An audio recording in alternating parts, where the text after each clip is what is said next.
தமிழ்நாட்டின் CM Joseph Vijay வந்து நேற்று ஒரு பயிர்க்கடன் தள்ளுபடி அறிவிச்சிருக்காரு. உள்ளபடியே மகிழ்ச்சியான விஷயம். விவசாயிகள் எல்லாமே மகிழ்ச்சியா இருக்காங்க. விஜய் ஆதரவாளர்கள் எல்லாருமே மகிழ்ச்சியா இருக்காங்க. விஜய் வந்து சிக்ஸ் அடிச்சிருக்காரு அப்படிங்கிற அந்த டெம்ப்ளேட்டோட புகழ்ந்து தள்ளிட்டு இருக்காங்க. நம்மளும் நம்மளோட பாராட்டுகளை தெரிவிச்சுக்குவோம். ஆனால் உள்ளபடியே இதை என்ஜாய் பண்ணக்கூடிய விஷயமா அப்படிங்கிற கேள்வியோட இந்த வீடியோவை ஆரம்பிப்போம். வெல்கம் டு அன்காஸ் தமிழ். நான் உங்கள் எம்எஸ்வி.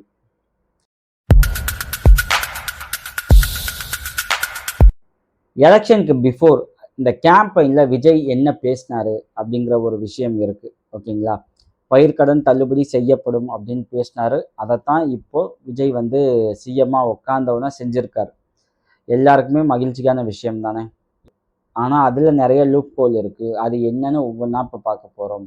ஸோ அந்த லூப் ஹோல்லாம் என்னன்னு தெரிஞ்சுக்கிறதுக்கு முன்னாடி அந்த அரசாணை என்னன்னு ஃபஸ்ட்டு பார்த்துருவோம். ஓகேங்களா? 50,000 வரைக்கும் வந்து கடன் வாங்கியிருந்தால் குறு விவசாயிகளுக்கு 100%, அதாவது 50,000மும் தள்ளுபடி. இதே சிறு விவசாயிகள் அப்படின்னா 50%, அதாவது 25,000 வரைக்கும் தள்ளுபடி. 50,001 60,000 வரைக்கும் கடன் வாங்கியிருந்தால் குறு விவசாயிகளுக்கு 40,000 தள்ளுபடி, சிறு விவசாயிகளுக்கு 20,000 தள்ளுபடி. இதே 60,001 70,000 வரைக்கும் கடன் வாங்கியிருந்தால் குறு விவசாயிகளுக்கு 30,000 டிஸ்கவுண்ட், சிறு விவசாயிகளுக்கு 15,000 டிஸ்கவுண்ட். இதே 70,001 80,000 வரைக்கும் கடன் வாங்கியிருந்தால் குறு விவசாயிகளுக்கு 20,000 டிஸ்கவுண்ட், சிறு விவசாயிகளுக்கு 10,000 டிஸ்கவுண்ட். 80,001 90,000 வரைக்கும் கடன் வாங்கியிருந்தால் குறு விவசாயிகளுக்கு 10,000 டிஸ்கவுண்ட், சிறு விவசாயிகளுக்கு 5,000 டிஸ்கவுண்ட். 90,001 1 லட்சம் வரைக்கும் கடன் வாங்கியிருந்தால் குறு விவசாயிகளுக்கு 10,000 டிஸ்கவுண்ட், சிறு விவசாயிகளுக்கு 5,000 டிஸ்கவுண்ட். இதுவே 1 லட்சத்துக்கு மேலே வாங்கியிருந்தாங்க அப்படின்னா குறு விவசாயிகளுக்கும் 5,000, சிறு விவசாயிகளுக்கும் 5,000 தான் டிஸ்கவுண்ட். ஸோ இதுதான் வந்து சிஎம் விஜய் வந்து வெளியிட்ட அரசாணை. ஸோ இதன்படி பார்த்தோம் அப்படின்னா 14,22,555 விவசாயிகள் வந்து இதனால பெனிஃபிட் ஆகுறாங்க. இதனால மொத்தமா 2,044.46 கோடி வந்து அரசுக்கு செலவினம். ஏன்னா அந்த காசை தள்ளுபடி பண்ணியாச்சு. ஸோ இதுதான் ஸ்டேட்டஸ். இது உண்மையிலே பாராட்ட வேண்டிய விஷயம் தானே. அப்புறம் ஏன் வந்து விஜய் வந்து சும்மா டிஸ்டர்ப் பண்ணிட்டே இருக்காங்க சிலர் அப்படிங்கிற கேள்வி கண்டிப்பாக வரும். உங்களுக்கும் வந்திருக்கும். அது ஏன் அப்படின்னா அதற்கான ரீசனை இந்த கிளிப்பிங்ஸ்ல நீங்க பாருங்க. 5 ஏக்கருக்கு குறைவான நிலமுள்ள விவசாயிகளுக்கு பயிர்க்கடன் முழுமையாக தள்ளுபடி செய்யப்படும். 5 ஏக்கருக்கு மேல் உள்ள விவசாயிகளுக்கு 50% தள்ளுபடி செய்யப்படும். பார்த்தீங்களா? இங்க விஜய் என்ன சொல்லியிருக்காரு பிஃபோர் எலெக்ஷன் கேம்பெயின்ல? எல்லா விவசாயிகளுக்கும் தள்ளுபடி அப்படின்னு பேசியிருக்காரு. அங்க எந்த வந்து எலிஜிபிலிட்டியும் அவர் சொல்லவே கிடையாது.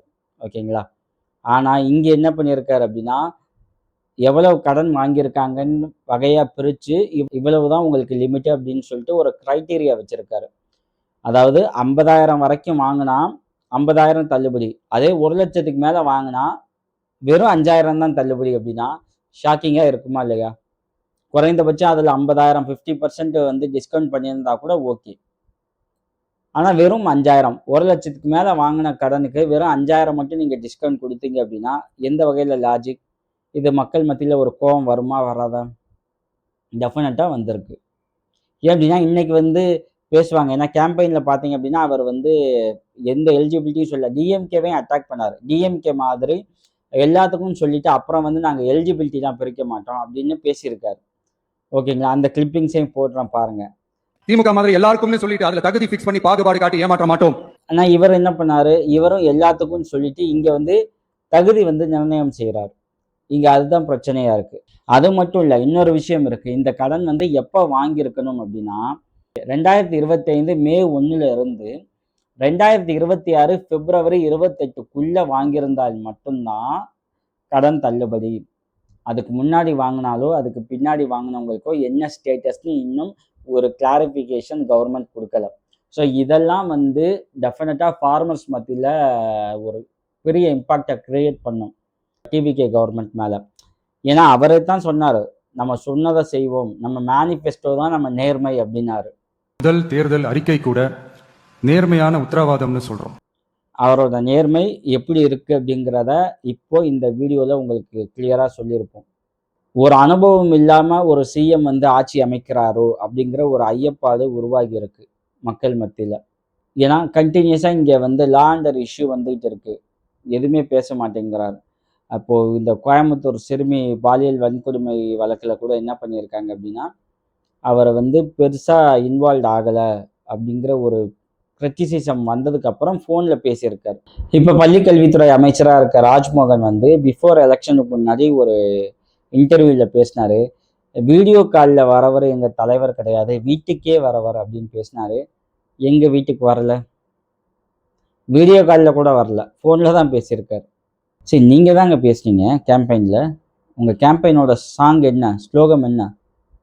உங்கள் விஜய் உயிரென வரவா. இதுதான் உங்க ஸ்லோகன்.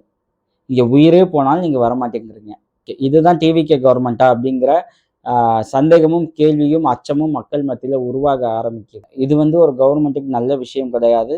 இப்படியே போச்சு அப்படின்னா, இந்த ஆட்சி 5 வருஷம் நீடிக்குமா அப்படிங்கிற சந்தேகமும், கேள்வியும் மக்கள் மத்தியில உருவாக ஆரம்பிச்சுரும். ஏன்னா, அவ்வளவு அதிருப்தி. இந்த 1 மந்த்துக்குள்ளேயே அவ்வளவு அதிருப்தி இந்த ஆட்சி மேல. ஆட்சி மேல அதிருப்தி வர்றது இயல்பான விஷயம். ஆனா ஆட்சியாளர் என்ன பண்ணணும் அப்படின்னா, அத சரி பண்ற வேலைய பார்க்கணும். டிவிக்கு அந்த மாதிரியான எந்த வேலையும் பார்க்கல. அவங்க என்ன பண்ணியிருக்காங்க, இன்ஃப்ளூயன்சர்ஸ வச்சு திரும்ப திரும்ப வந்து அத டைவர்ட் பண்ற வேலைய தான் பார்க்குறாங்களே தவிர, ஒரு சொல்யூஷன் குடுக்குற வேலைய அவங்க செய்றதே கிடையாது. இது லாங் டெர்ம்க்கு ஒர்க் அவுட் ஆகாது. நான் போன வீடியோல பேசியிருப்பேன். எந்த ஒரு கட்சி வந்து ஒரு பெரிய ஐடி விங்க வச்சு ஆட்சிய பிடிச்சதோ, அதே ஐடி விங்க நம்பி ஆட்சி பண்ணால், அந்த கட்சி அடுத்த எலக்ஷன்ல மண்ணை கவ்வும். ஆந்திரால ஜெகன்மோகன் ரெட்டிக்கு ஆரம்பிச்சது. இங்க டிஎம்கே கவர்மெண்ட்டுக்கும் அதான் நடந்துச்சு. இப்போ நீங்க அதே தப்பு பண்ணிக்கிட்டு இருக்கீங்க. அடுத்த எலக்ஷன்ல எந்திரிக்க முடியாத அளவுக்கு உங்களுக்கு ஃபெயிலியர் வர வாய்ப்பு இருக்கு. நீங்க உங்கள சேஞ்ச் பண்ணிக்கல அப்படின்னா. மீண்டும் வேறொரு டாபிக் குறித்து பேசுவோம். Thank you.